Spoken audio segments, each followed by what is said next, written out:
Once you've collected your data, you'll probably want to share it. Visualizing your data through charts and graphs can help your audience understand it quickly. In this section, we'll discuss when to use a visualization and what type of visualization to use. We'll also share some general design tips and list tools you can use to create data visualizations. Before creating a visualization, you should ask yourself, is this the best way to present the results of my project? There are three main presentation formats to help people understand your data: text, tables, and visualizations.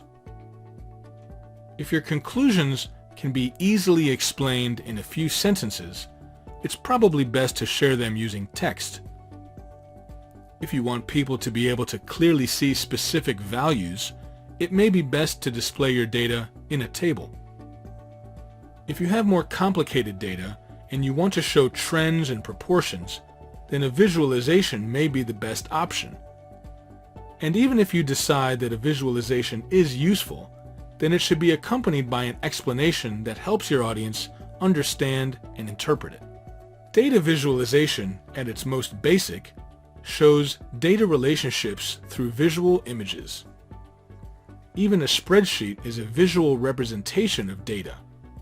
If your data is clean and well organized, you can find a specific value on a spreadsheet quickly because you can anticipate where it should be.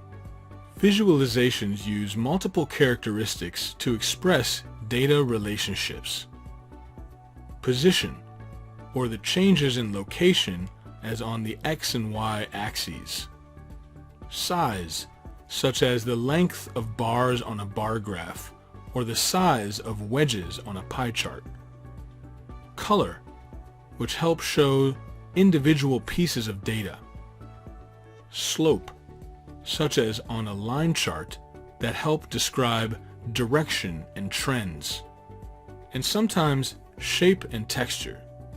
These aren't the most effective characteristics for quickly determining visual difference, but they're still often used. A few common chart types demonstrate these visual characteristics well.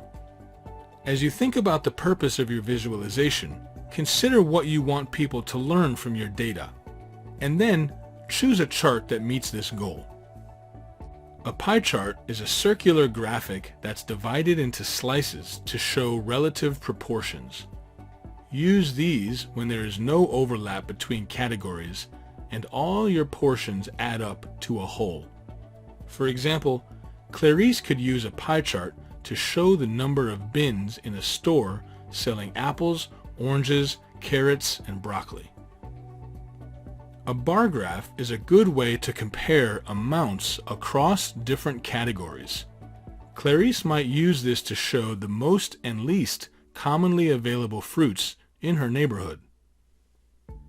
Stacked bars are a good choice for showing how a larger category is divided into smaller categories and how those small categories compare to the whole. Maria's Pure Waters team could use this to show multiple contaminant measures collected at specific sites on the river. A line graph shows how data are connected and change. This can be really useful for showing change over time. Maria could use this in her project if citizen scientists were tracking changes in water contamination over several months. Here are a few quick, practical tips for effective visualizations. Follow familiar patterns. There are certain things that we naturally expect when we look at an image. For example, English speakers read from left to right and top to bottom. We expect north to be at the top of maps and south to be at the bottom. And we expect the most important ideas to take up the most amount of space. Also, think about the subtle messages that colors send.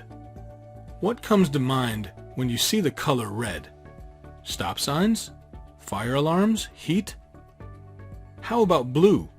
Cold? Ice? Water? We expect darker colors to indicate a higher concentration and lighter colors to indicate a lower concentration. There should be enough contrast in colors that viewers can understand your chart even without different hues. Even in grayscale, the important information and features should be apparent. While this is a general guideline, it's important that everyone is able to see and understand your chart. People perceive color in different ways. And finally, simplify. Ask yourself, is all of the ink on the page representing meaningful information? If not, get rid of it. There are a number of different tools you can use to create visualizations, and there are benefits and drawbacks to each. Free web-based tools like RawGraphs, Tableau Public, or Charticulator can get you quickly from spreadsheet to chart and provide many different options for customization. However, it may take time to learn how to use them. Also, your data will be available to the public. Desktop applications like Microsoft Excel or the desktop version of Tableau offer more security and privacy, but you might need to pay for them.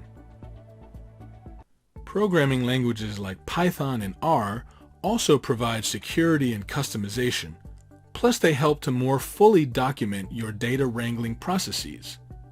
While free to use, they're more difficult to learn. Data visualization can be an important technique for sharing the results of your citizen science project.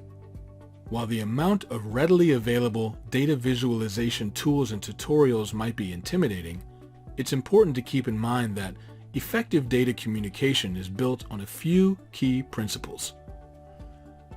Think about the goals of your project and whether a data visualization is the best way to communicate them.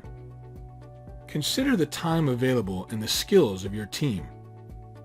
If a data visualization is relevant, choose the format that is best suited to your data and keep it simple. Clearly presented project results can showcase scientific discovery and may also lead to action.